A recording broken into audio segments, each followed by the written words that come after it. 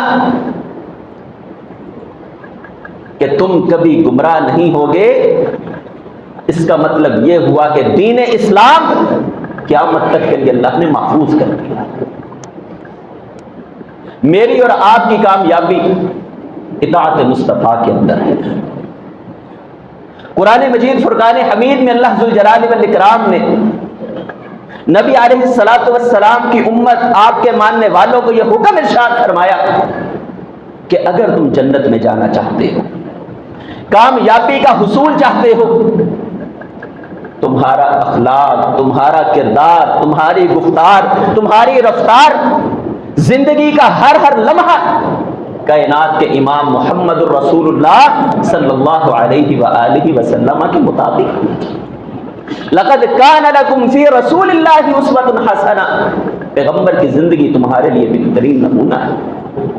کہیں اللہ کا قرآن اعلان کرتا ہے، یا ایھا الذین آمنوا اطیعوا اللہ واطیعوا الرسول ولا تبطلوا اعمالکم، ایمان والو اللہ کی اطاعت کرو، اللہ کے پیغمبر جناب محمد الرسول اللہ صلی اللہ علیہ وآلہ وسلم کا کہا مانو، اپنے اعمال کو برباد نہ کرو۔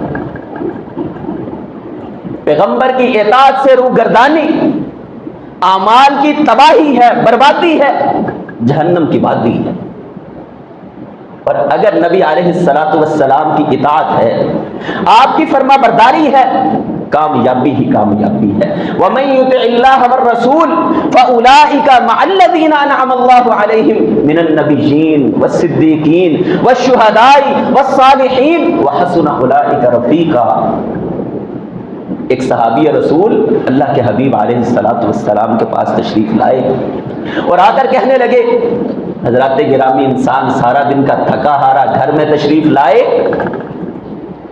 اولاد کو دیکھتا ہے، بیوی بچوں کو دیکھتا ہے، گھر کے آرام کو دیکھتا ہے، تھکاوٹ اتر جایا کرتی ہے، اس صحابی کی اللہ کے حبیب سے محبت کیا ہے؟ کہنے لگا اللہ کے حبیب، جب تھکاوٹ محسوس ہوتی ہے، پریشانی کے آثار آتے ہیں، دل گھبرا رہا ہے، پریشان ہو رہا ہے، آپ کے چہرے کا دیدار میرے لیے غذا کی حیثیت رکھتا ہے، تازگی کی حیثیت رکھتا ہے، حشاش بشاش کر دیتا ہے۔ لیکن فکر کھائے جا رہی ہے، ایک پریشانی دامنگیر ہے، اور وہ پریشانی کیا ہے؟ اللہ کے حبیب کل قیامت کا دن ہوگا، آپ جنت میں بالا خانوں میں ہوں گے، آپ بلند و بالا محلات میں ہوں گے، پتہ نہیں آپ کے ساتھ ملاقات ہوگی کہ نہیں ہوگی۔ یہ پریشانی کھائے جا رہی ہے کہ دنیا کے اندر آپ کا چہرہ پریشانیوں سے نجات دیتا ہے، آخرت میں پتہ نہیں دیدار مصطفیٰ ہوگا کہ نہیں ہوگا۔ رسول اللہ صلی اللہ علیہ وآلہ وسلم نے قرآن مجید کی اس آیت کی تلاوت کی ہے، وَمَن يُطِعِ اللَّهَ وَالرَّسُولَ فَأُولَٰئِكَ مَعَ الَّذِينَ أَنْعَمَ اللَّهُ عَلَيْهِم مِّنَ النَّبِيِّينَ وَالصِّدِّيقِينَ وَالشُّهَدَاءِ وَالصَّالِحِينَ وَحَسُنَ أُولَٰئِكَ رَفِيقًا۔ پیارے، پریشان ہونے کی ضرورت نہیں ہے، گھبرانے کی ضرورت نہیں ہے۔ جس چیز کی فکر تجھے کھا رہی ہے، فکر مند ہونے کی ضرورت نہیں ہے۔ انسان دنیا میں جس سے محبت کرے گا، جس سے اطاعت کرے گا، جس کے ساتھ پیار کا دم بھرے گا، کل قیامت کے دن اللہ اسی کا ساتھ عطا کرے گا۔ اگر دنیا میں تیری محبت میرے ساتھ، آخرت کے اندر بھی اللہ تجھے میرا ساتھ عطا کرنے والا ہے۔ پریشان ہونے کی ضرورت نہیں ہے۔ اطاعت مصطفیٰ دنیا میں کامیابی کی ضمانت، اور آخرت کے اندر جہنم سے بچا کر اللہ کی جنت میں داخل کرنے والی ہے۔ حضرات گرامی، صحابہ کرام رضوان اللہ علیہم اجمعین نے انہی دو چیزوں کو معیار زندگی بنایا تھا، نہ آگے بڑھا کرتے تھے، نہ پیچھے ہٹا کرتے۔ وَمَا آتَاكُمُ الرَّسُولُ فَخُذُوهُ وَمَا نَهَاكُمْ عَنْهُ فَانْتَهُوا۔ جو پیغمبر دے دے اسے لینا ہے، جس سے منع کر دے اس کے قریب نہیں جانا۔ نیکی وہ ہوگی جو اللہ کے حبیب بتائیں، نیکی وہ نہیں ہو سکتی ہے جو اپنی خواہش سے کی جائے۔ جو مجھے اچھی لگے، میرا معیار کچھ ہے، آپ کا معیار کچھ ہے، عبداللہ اور عبد الرحمن کا معیار کچھ ہے، دین بگڑ جائے گا۔ دین کی شکل کو اگر باقی رکھنا ہے، الیوم اکملت لکم دینکم واتممت علیکم نعمتی ورضیت لکم الاسلام دینا، اگر آسمان سے نازل ہونے والا دین جو اللہ نے مکمل کر دیا ہے، اگر اس دین پر عمل کرنا ہے، اس کی شکل کو باقی رکھنا ہے، ایک رتی بھر بھی اضافہ جائز نہیں ہے، رتی بھر بھی کمی جائز نہیں ہے۔ حضرات گرامی، اگر دین مرضی کا نام ہو، دین خواہشات کا نام ہو، دین اپنی من مانی اور جو سمجھ میں آئے اس کا نام ہو، حضرات گرامی، پھر تو آپ عبادات کی جگہ پر اپنی مرضی کرتے چلے جائیں۔ ظہر کی 4 رکعتوں کی جگہ 6 رکعتیں پڑھے، 8 رکعتیں پڑھے، آپ پر کوئی قدغن نہیں ہونا چاہیے، آپ پر کوئی گناہ کی بات نہیں ہونی چاہیے، جبکہ کوئی بھی آدمی اس بات کو ماننے کے لیے تیار نہیں ہے، کیونکہ اللہ کے حبیب نے ظہر کے فرض 4 رکعات پڑھے ہیں۔ 4 رکعات پڑھنا ہی کامیابی ہے۔ اگر اپنی مرضی ہو، حرج کی کیا بات ہے، ہم نے پڑھا تو قرآن ہے، حرج کی کیا بات ہے، کام تو نیکی کا ہے، کام تو اجر کا ہے، ہم نے اذکار کیے ہیں، ہم نے اللہ کو یاد کیا ہے، ہم نے پیغمبر کا تذکرہ کیا ہے۔ حضرات گرامی، یہ بدعت ہو سکتی ہے، دین میں اضافہ ہو سکتا ہے، دین نہیں ہو سکتا ہے۔ امام مالک رحمہ اللہ فرماتے ہیں، من ابتدع فی الاسلام بدعتا، جو انسان دین اسلام میں کوئی نیا کام کرتا ہے، پیغمبر سے اس کا ثبوت نہیں ہے، آپ علیہ السلام کی زندگی میں وہ کام موجود نہیں تھا، یہ اسے ایجاد کرتا ہے، فقد زعم ان محمد صلی اللہ علیہ وآلہ وسلم خان الرسالہ، وہ آدمی اس بات کا اقرار کر رہا ہے، زبان سے یہ بات کہہ رہا ہے کہ اللہ کے حبیب نے دین صحیح معنوں میں ہمارے تک نہیں پہنچایا۔ دین صحیح نہیں پہنچایا، اپنی مرضی سے کام کرنے والا اللہ کے حبیب کو نعوذ باللہ خائن قرار دیتا ہے۔ حضرات گرامی، جو کام اللہ کے حبیب نے نہیں کیا، صحابہ کے ایمان کو اللہ نے معیار ایمان کہا ہے، فَإِنْ آمَنُوا بِمِثْلِ مَا آمَنْتُمْ بِهِ فَقَدِ اهْتَدَوْا وَإِنْ تَوَلَّوْا فَإِنَّمَا هُمْ فِي شِقَاقٍ۔ کہیں فرمایا وَمَنْ يُشَاقِقِ الرَّسُولَ مِنْ بَعْدِ مَا تَبَيَّنَ لَهُ الْهُدَى وَيَتَّبِعْ غَيْرَ سَبِيلِ الْمُؤْمِنِينَ نُوَلِّهِ مَا تَوَلَّى وَنُصْلِهِ جَهَنَّمَ وَسَاءَتْ مَصِيرًا۔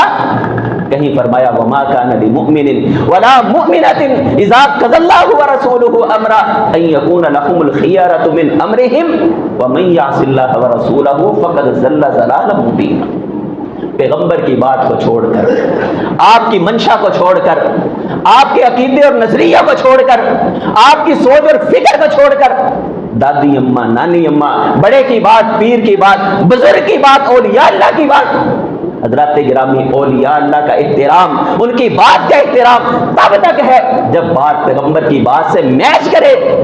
جب بات ٹکراؤ میں آ جائے، پیغمبر کی بات کو لیا جائے گا، کسی اور کی بات کو نہیں لیا جا سکتا، کیونکہ اگر جنت میں جانے کا ارادہ ہو تمامی کا تو گلے میں پہن لو کرتا محمد کی غلامی کا صلی اللہ علیہ وسلم۔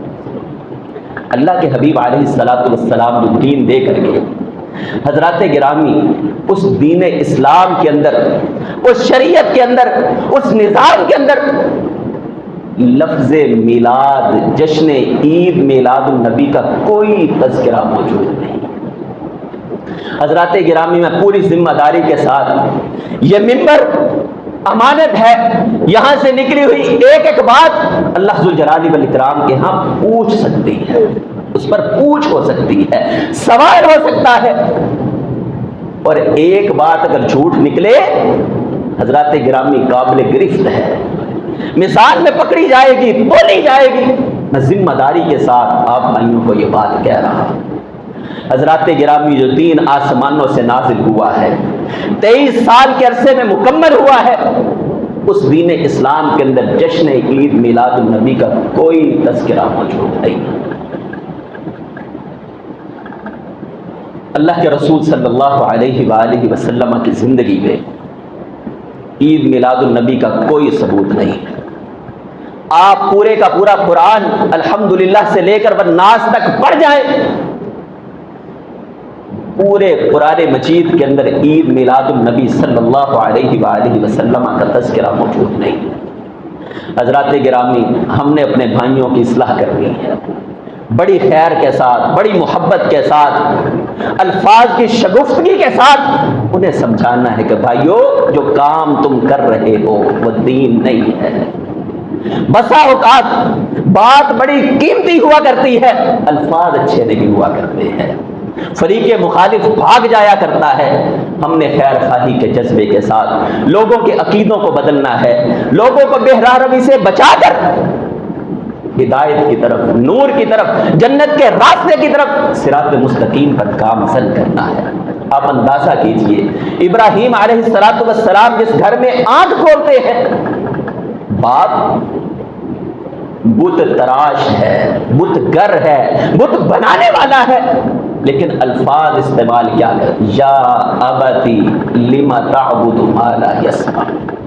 ابا جان، کافر باپ کو مخاطب کیا ہے، ابا جان کہہ کر کیا ہے۔ رسول اللہ صلی اللہ علیہ وآلہ وسلم اپنے چچا کو مخاطب کرتے ہیں، یا امی قل لا الہ الا اللہ، چچا جان کلمہ پڑھ لیجئے، کلمۃ احاج لک بہا عند اللہ، اس کلمے کی وجہ سے کم از کم اللہ کے دربار میں کوئی بات کرنے والا تو بنوں گا۔ حضرات گرامی، اللہ نے فرعون کے دربار میں اپنے 2 نبیوں کو بھیجا ہے، تذکرہ سورہ طٰہٰ 16ویں سپارے میں موجود ہے، اور فرعون کون ہے؟ فقال انا ربکم الاعلی، میں کائنات کا سب سے بڑا رب ہوں۔ ہمارے انداز کیا ہے، تم کافر ہو، تم مشرک ہو، تم جہنم میں جانے والے ہو، تم بدعتی ہو، تم فلاں ہو۔ حضرات گرامی، بندہ دور بھاگتا ہے، علاج کے لیے والدہ بچے کے منہ میں دوائی ڈال رہی ہے، ساتھ چینی کا شربت کھولا ہوا ہے، الفاظ شاندار ہوں، دلائل بہترین ہوں، الفاظ شگفتہ ہوں، بڑے کی عزت اور احترام ہو، اللہ کے فضل و کرم سے آپ کی بات اثر کرے گی۔ اللہ نے اپنے دو نبیوں کو، موسیٰ و ہارون کو، فرعون کے دربار میں بھیجا ہے، اور اللہ کیا فرماتے ہیں؟ فقولا، تثنیہ کا صیغہ ہے، فقولا، تم دونوں نے کہنا ہے، قولا، بات، لینا، بڑی نرمی کے ساتھ بات کہنا، لعلہ یتذکر او یخشی، شاید کہ تمہاری بات نرم انداز فرعون پر اثر انداز ہو جائے، فرعون بدل جائے۔ تو ہم نے اپنے بھائیوں کی اصلاح کرنی ہے۔ حضرات گرامی، اگر چند دلائل آپ احباب کے سامنے رکھنا چاہتا ہوں، اگر اللہ کے حبیب علیہ الصلاۃ والسلام نور ہیں، جیسا کہ ہمارے بھائیوں کا عقیدہ ہے کہ آپ علیہ السلام نور ہیں، تو مجھے بتائے کہ ولادت نور کی ہوا کرتی ہے کہ بشر کی ہوا کرتی ہے؟ اگر آپ نور ہیں، جبرائیل کی ولادت کیا ہے؟ جبرائیل کے والدین کون ہیں؟ میکائیل کے باپ کا نام کیا ہے؟ ولادت بشر کی ہوا کرتی ہے، ولادت نور کی نہیں ہوا کرتی۔ اگر آپ نور ہیں، ولادت نہیں ہے، اگر آپ بشر ہیں، تو بتایا جائے جب نبی علیہ الصلاۃ والسلام پیدا ہوئے بحیثیت محمد پیدا ہوئے ہیں یا بحیثیت محمد الرسول اللہ پیدا ہوئے؟ آپ علیہ الصلاۃ والسلام تو 40 سال کے بعد یا ایھا الناس قولوا لا الہ الا اللہ محمد الرسول اللہ، تو آپ علیہ الصلاۃ والسلام 40 سال کے بعد بن رہے ہیں۔ اگلا سوال یہ ہے کہ بھائیو، اگر عید میلاد النبی صلی اللہ علیہ وآلہ وسلم جائز ہے تو عید میلاد موسیٰ علیہ السلام جائز کیوں نہیں ہے؟ عید میلاد عیسیٰ علیہ السلام جائز کیوں نہیں ہے؟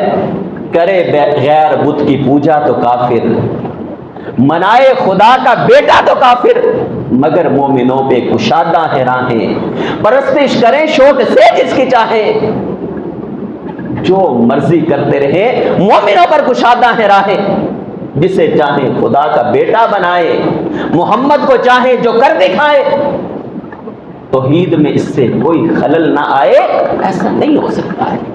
اگر اللہ کے حبیب کا میلاد جائز ہے، عیسیٰ علیہ السلام کا میلاد منع کیوں ہے؟ موسیٰ علیہ السلام، آدم علیہ السلام سے لے کر ہر نبی کا، قرآن مجید تو ایک مسلمان کو یہ تعلیم دے رہا ہے، لا نفرق بین احد من رسلہ، کسی نبی کے درمیان فرق نہیں کیا جائے گا۔ ہمارے لیے موسیٰ بھی قابل احترام، عیسیٰ بھی قابل احترام، ہارون و یحییٰ و زکریا بھی قابل احترام، یسوع و یونس بھی قابل احترام، ہر نبی کا میلاد کیوں نہیں ہے؟ اگر ہے تو منایا کیوں نہیں جا رہا؟ صحابہ کرام رضوان اللہ علیہم اجمعین، کوئی ایک روایت، کوئی ایک بات کہ صحابہ کرام نے اللہ کے حبیب کی زندگی میں یا آپ کی زندگی کے بعد تقریباً 110 ہجری کے اندر آخری صحابی اس دنیا سے رخصت ہو رہا ہے، جس کا نام واصلہ بن طفیل الدوسی یا ابو عامر طفیل الدوسی ہے رضی اللہ تعالیٰ عنہ۔ اس 110 سالہ دور کے اندر جو اللہ کے حبیب کے بعد کا دور ہے، کسی ایک صحابی نے جشن عید میلاد النبی منایا۔ حضرات گرامی، یہ 600 سال کے بعد عراق کے ایک بادشاہ مظفر الدین کوکبری نے دنیا کے اندر پہلی مرتبہ یہ کام کیا ہے۔ اس سے پہلے کوئی روایت، کوئی حدیث، کوئی آیت رسول اللہ صلی اللہ علیہ وآلہ وسلم سے ثابت نہیں ہے۔ اللہ کے حبیب علیہ الصلاۃ والسلام کی زندگی میں کوئی عمل نہیں ہے۔ حضرات گرامی، اگر یہ عید ہے تو پیارے پیغمبر علیہ الصلاۃ والسلام نے اس عید کے احکامات بیان کیوں نہیں کیے ہیں؟ عید الفطر ہو، عید الاضحیٰ ہو، میرے صحابہ راستہ بدل کر جانا ہے، راستہ بدل کر آنا ہے۔ عورتوں کو عیدگاہ لے کر جاؤ، گھر سے نکلتے ہوئے کوئی میٹھی چیز کھا لو، بقرہ عید پر، عید الاضحیٰ پر گھر سے کچھ نہیں کھانا ہے، آ کر گوشت کھایا جائے۔ اس عید کے احکامات کیا ہے؟ کتب احادیث کے اندر بخاری، مسلم، ابو داود، نسائی، ترمذی، ابن ماجہ، دیگر کتابوں کے اندر کوئی ایک چیپٹر ہو، ابواب العیدین موجود ہے، چھوٹی عید اور بڑی عید کے احکامات موجود ہیں، عید میلاد النبی کا تذکرہ موجود نہیں؟ کیا اللہ کے حبیب علیہ الصلوۃ والسلام بتانا بھول گئے؟ ایسا نہیں ہو سکتا۔ حضرات گرامی، سوال یہ بھی کیا جا سکتا ہے کہ امام مالک، امام شافعی، احمد بن حنبل، امام ابو حنیفہ رحمت اللہ علیہم اجمعین، کسی ایک امام سے اس کا ثبوت دے دیا جائے، نہ خنجر اٹھے گا نہ تلوار ان سے یہ بازو ہمارے آزمائے، کوئی ایک بات، ایک قول بھی ثابت نہیں کیا جا سکتا ہے۔ حضرات گرامی، بات دور چلی گئی، ہم بر صغیر میں آئیں اور یہاں پر آ کر پوچھیں امام احمد رضا خان بریلوی رحمت اللہ علیہ سے، اللہ اس بندے کی حسنات کو قبول فرمائے، سیئات سے در گزر فرمائے۔ فتاوی رضویہ ہے، شہرائے آفاق کتاب احمد رضا خان بریلوی کی، جلد 26 کے اندر صفحہ 412 سے 415 پر یہ بات موجود ہے کہ نبی علیہ الصلوۃ والسلام کی پیدائش کا دن 8 ربیع الاول ہے۔ 8 ربیع الاول، یہ تاریخ میں اختلاف کیوں ہے؟ حضرات گرامی، اگر یہ عید ہے، شوال، یکم شوال کو عید الفطر ہے، 10 ذوالحجہ کو عید الاضحیٰ ہے، اگر یہ عید ہے، تاریخ کا اختلاف کیوں؟ پوری دنیا کے اندر مسلمانوں کا کوئی اختلاف نہیں ہے عید الفطر میں اور عید الاضحیٰ میں، اس جشن عید میلاد النبی کے اندر اختلاف کیوں ہے؟ حضرات گرامی، ایک اور بات پیش کی جاتی ہے کہ نبی مہربان جناب محمد رسول اللہ صلی اللہ علیہ وآلہ وسلم جو روزہ رکھا کرتے تھے وہ اپنی خوشی کیا کرتے تھے۔ آپ کا روزہ رکھنا وہ عید کی وجہ سے تھا، خوشی کی وجہ سے تھا۔ اگر آپ علیہ الصلوۃ والسلام روزہ رکھا کرتے تھے تو حضرات گرامی، روزہ دن کا ہے یا تاریخ کا ہے؟ روزہ دن کا ہے یا تاریخ کا ہے؟ روزہ دن کا ہے، یعنی آپ علیہ السلام نے فرمایا کہ پیر کے روز میں اس دنیا کے اندر آیا، حالانکہ تاریخ یہ ثابت کر رہی ہے، شواہد اور قرائن یہ بتا رہے ہیں کہ پیر کا دن بھی نہیں بنتا ہے۔ رحمت للعالمین کے اندر قاضی سلیمان منصور پوری نے، منصور پور انڈیا کا ایک علاقہ تھا، شہرائے آفاق کتاب ہے، بڑے دلائل سے یہ ثابت کیا ہے کہ پیر کا دن نہیں بنتا ہے، 12 ربیع الاول نہیں بنتا ہے۔ حضرات گرامی، اللہ کے رسول صلی اللہ علیہ وآلہ وسلم جو روزہ رکھا کرتے تھے وہ دن کا روزہ تھا، تاریخ کا نہیں تھا۔ ربیع الاول کا تعلق پیر کے ساتھ ہے یا دن کے ساتھ ہے؟ اگر یہ خوشی ہے، اسی روزے کو یاد کرنا ہے، تو پھر ربیع الاول کا تعلق پیر کے ساتھ بنایا جائے، جمعرات کے ساتھ بنایا، کبھی منگل کو ہے، کبھی بدھ کو ہے، کبھی جمعرات کو ہے، کبھی ہفتے اور اتوار کو ہے، خوشی کا دن جمعہ سوموار ہے۔ دلیل کہاں کی کہاں ہے؟ کہیں دلیل یہ ہے کہ رسول اللہ صلی اللہ علیہ وآلہ وسلم کی ولادت کی خوشی میں ابو لہب نے اپنی لونڈی کو آزاد کیا ہے، اب جہنم کے اندر جس انگلی سے اس نے اشارہ کیا تھا اس انگلی سے اسے ہر بدھ کے روز دودھ ملتا ہے، اس کے عذاب میں تخفیف ہوتی ہے۔ اگر ابو لہب کے عذاب میں تخفیف ہے، حضرات گرامی، بیٹھا اللہ کی جہنم کے اندر ہوا ہے۔ قرآن اس کے ہاتھ کے ٹوٹنے کی بات کر رہا ہے، یعنی دلیل وہ بنائی جائے جو صحابہ کرام سے ہو، اللہ کے حبیب سے ہو، اللہ کے قرآن سے ہو۔ اللہ کے دشمن کی بات کو دلیل بنانا ایک مسلمان کے لیے جائز نہیں ہے۔ بہت ساری ایسی باتیں، ایسی چیزیں پیش کی جا سکتی ہیں۔ حضرات گرامی، ان بھائیوں کو ہم نے سمجھانا ہے، ہمیں اللہ کے حبیب کی شان میں کوئی اختلاف نہیں ہے۔ آپ کا مقام ورفعنا لک ذکرک، آپ کا تذکرہ آذان میں نہ ہو، آپ کا تذکرہ نماز میں نہ ہو، نماز مکمل نہیں ہے، آذان مکمل نہیں ہے، لا الہ الا اللہ محمد رسول اللہ اگر مکمل نہ ہو، آپ مسلمان نہیں ہیں۔ لیکن حضرات گرامی، شان اور ہے، عقیدہ اور ہے، من مانی اور ہے۔ اگر شان کی بات کی جائے تو حسان ابن ثابت کا وہ شعر، وَأَحْسَنُ مِنْكَ لَمْ تَرَ قَطُّ عَيْنِي، آپ سے حسین میری آنکھ نے دیکھا نہیں ہے۔ وَأَجْمَلُ مِنْكَ لَمْ تَلِدِ النِّسَاءُ، آپ سے بہتر خوبصورت کسی ماں نے جنم دیا نہیں ہے۔ خُلِقْتَ مُبَرَّأً مِنْ كُلِّ عَيْبٍ كَأَنَّكَ قَدْ خُلِقْتَ كَمَا تَشَاءُ، آپ کو اللہ نے ہر عیب سے ایسے پاک کیا ہے جیسے آپ اللہ سے کہتے گئے خالق کائنات بناتے چلیں گے. یہ شان مصطفیٰ ہے. بعد از خدا بزرگ تو ہی. قصہ مختصر، آپ علیہ الصلوۃ والسلام اس دنیا کے اندر آپ سے زیادہ کوئی شان والا نہیں ہو سکتا ہے. نبی علیہ الصلوۃ والسلام کی اگر شان کی بات کی جائے، قدم قدم پہ رحمتیں، نفس نفس پہ برکتیں، جہاں جہاں سے وہ شفیع آسیاں گزر گیا، جہاں نظر نہیں پڑی وہاں ہے رات آج تک، وہاں وہاں سحر ہوئی جہاں جہاں گزر گیا.